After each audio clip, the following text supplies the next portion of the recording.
All right, hey everyone. Here's our last section of factoring 4.5, which is on special factoring. If you have your perfect card, you're going to want to have that out. And if you want to take out your gold factoring card, you can do that as well. Because it'll be handy to check out the examples on there. So the things we're going to cover today are already on your factoring card. And I'll just kind of talk about those as we go over the video. So special factoring uses squares and cubes. So just quick review, perfect squares are the answer you get when you take a number times itself. So 1 squared is 1, 2 squared is 4. The reason why 2 squared is 4 again is because 2 times 2 is 4, and 1 times 1 is 1. So again, squaring something means multiplying it by itself 2 times. 3 squared is 9, 4 squared is 16, 5 squared is 25, 6 squared is 36, 7 squared is 49, and 8 squared is 64. Okay, and that is all on your perfect card under the squares column. So if you have that out, that'd be great. How difference of squares works. First of all, it is a difference, meaning it has to be a subtraction. This does not work when it's addition. Right, and when you factor two perfect squares, so the generic kind of form is a squared minus b squared. You take the square root of both of them, and then you have two binomials. One is a plus sign, and one is a minus sign. And we have two examples below to kind of show what it'll look like. So if you look at example 1 on the left, 4 is a perfect square, and so is x squared. So the first term is a perfect square. 49 is also a perfect square. So if we follow the factoring chart, you look at the top, there's no greatest common factor here. So then we count the number of terms, and there are 2 terms. If there's 2 terms, the way we would factor this is either by perfect squares or perfect cubes. And these happen to be perfect squares. So we have 2 parentheses. Okay, if we take the square root of 4x squared, we get 2x. So that's what's going to go first. 2x times 2x is 4x squared. 2 times 2 is 4, x times x is x squared. Okay, our last term we have here is 49. 49 is also a perfect square. You can see it up in the box on the top. The square root of 49 is 7, because 7 times 7 is 49. So 7 is going to go second in both of these. And then we use 1 plus sign and 1 minus sign.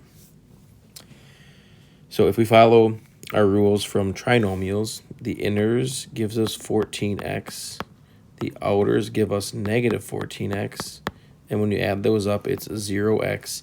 And you can see in the problem that there are no x's in the middle, which is why it's not a trinomial. So this is how we leave it then. 2x plus 7, 2x minus 7. Okay, if you look at number 2, okay, 9 is a perfect square, so is 25, and it is a difference because it's subtraction. So we take the square root of both of them. The square root of 9x squared is 3x, square root of 25 is 5. So we put our 2 parentheses. 3x goes first in both of them. 3 times 3 is 9. X times x is x squared. 5 goes in both parentheses at the end. And then there is 1 plus and 1 minus. And that's our answer. And just to clarify, you don't have to put plus in the first one. You could put minus first and then put plus in the second parenthesis. Okay, and then I do realize that these examples had numbers in front of the x squared both times. I just want to show that if we had, I'm just going to make an example 3 here. If we had something like x squared minus 16, okay, if we take the square root of x squared, this would just end up being x times x.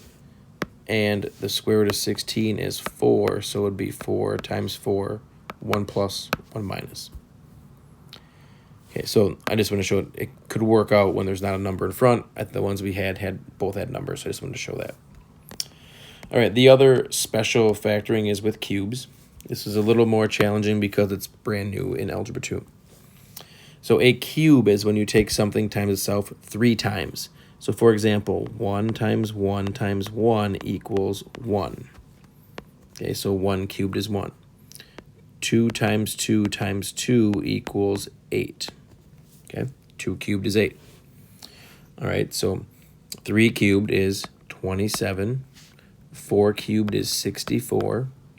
5 cubed is 125. 6 cubed is 216, I believe, and I'm going to double check that to make sure I don't have it wrong. Grab a calculator. Yep. 7 cubed is 343. And 8 cubed is 512. Okay, which probably will not come up very often. The most common ones you'll see are 1, 8, 27, 64, and probably 125.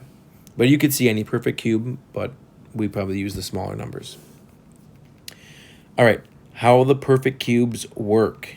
2 terms, it only works under 2 terms, and this can happen if there is a plus or a minus, which is different than the squares because the squares have to be minus. All right, the symbols we're going to use, there's 3 words. Same, opposite, and plus. Oops, I don't need to have an E in plus. Okay, that's what I will always ask. So our symbols are same, opposite, plus. And we have to kind of use that saying because it's different if it's a minus versus a plus in the problem. Okay, let's go ahead and try a couple of these. Okay, x cubed is a perfect cube, and so is 125. So just like the perfect squares, we take the cube root of both of these. Okay, now the first parenthesis is a little smaller than the second one because the first parenthesis has 2 things and the second one has 3 things. Okay, so I'm going to try to color coordinate this. Okay, the cube root of x cubed is x, so that goes first because x cubed was first. The cube root of 125 is 5, so that goes second. Okay, so we take the cube root, and that's going to fill in our first and last thing in the first parenthesis. Okay, and those 2 things are what's going to make up the next parenthesis. So x cubed was, or x was first. We're going to take that, and we're going to square it. So x squared goes first in the next parenthesis. Okay, 5 came last. So we're going to take that 5 and we're going to square it. 5 squared is 25. Okay, I kind of think of it as x cubed has 3 x's, so we need 3 x's. Well, if there's 1 x in the first parenthesis, we have to have 2 of them in the second. Okay, and then 125 has 3 5s, so if you put 1 5 in the first parenthesis, we got to put 2 5s in the second. Well, 5 times 5 is 25. Okay, and then the middle, we are just going to take these 2 things times each other. So that would just be 5 times x.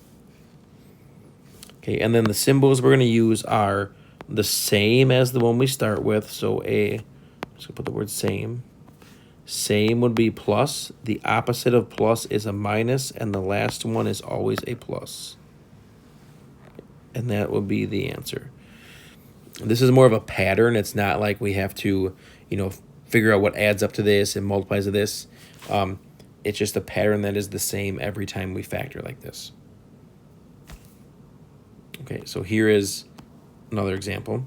8x cubed is a perfect cube, and so is 27.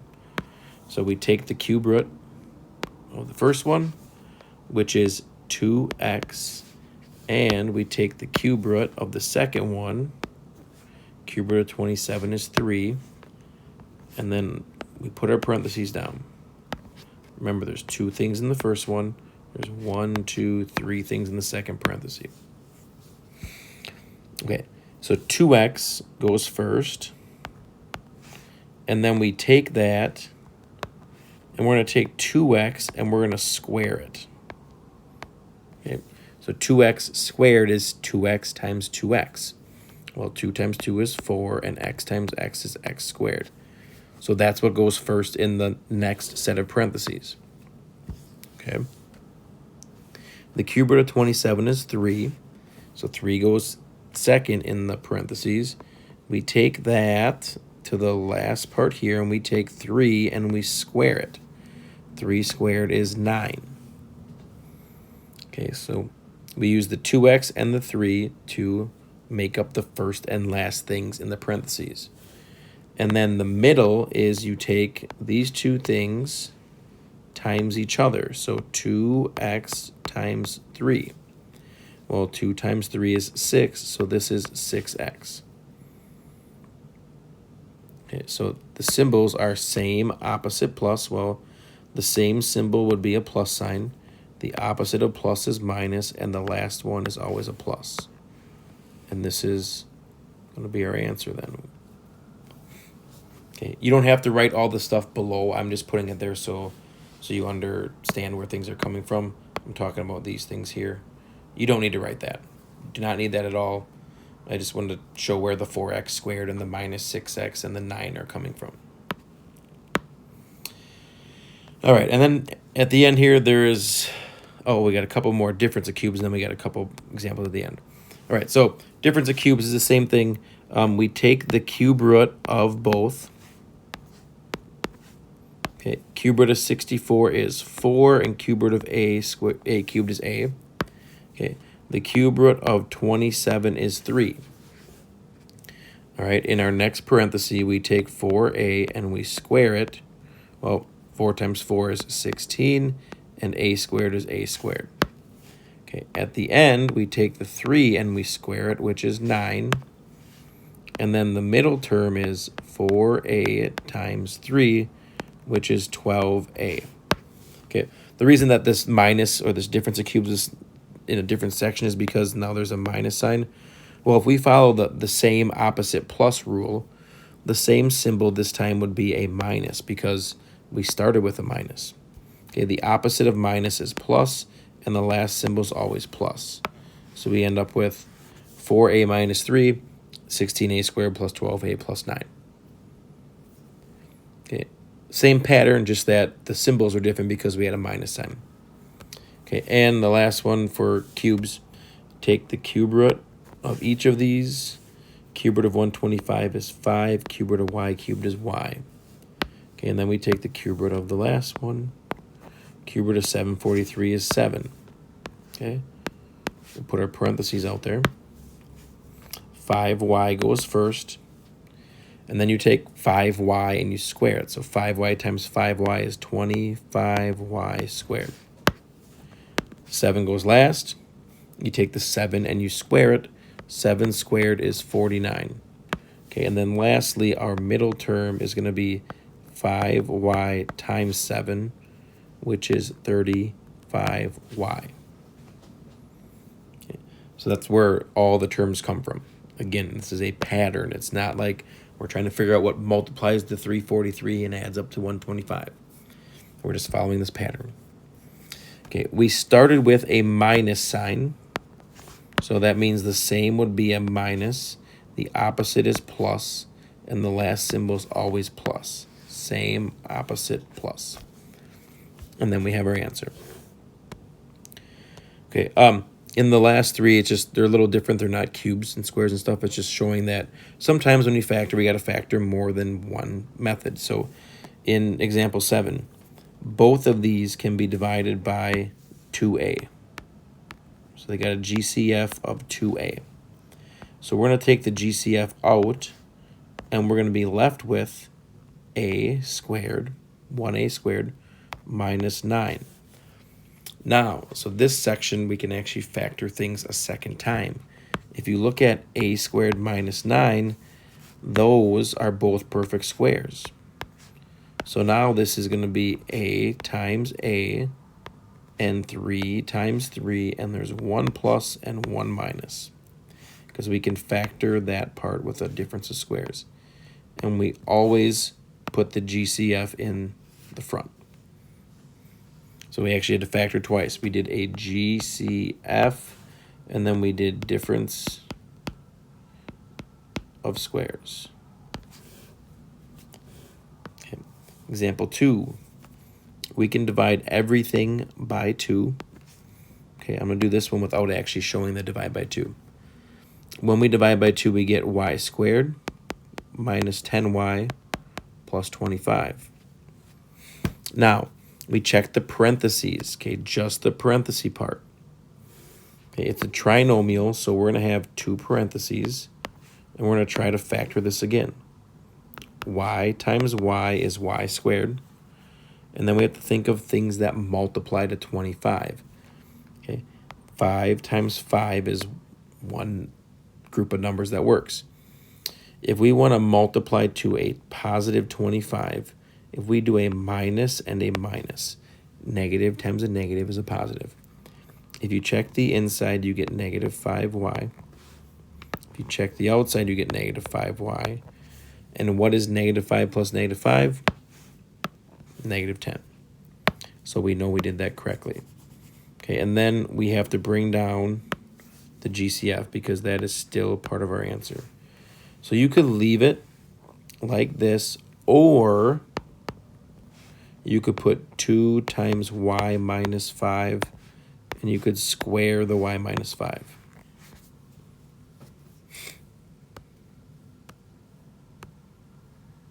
Okay, and then example 9. Last one, we can divide both of these by 3, and they have an x, all 3 of these. I said both, I meant all 3. So divide them by 3 and x, we end up with 3x squared plus 2x minus 8.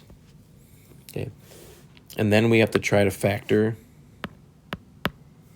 the parentheses again. So it is a trinomial. Okay, 3x times x is 3x squared.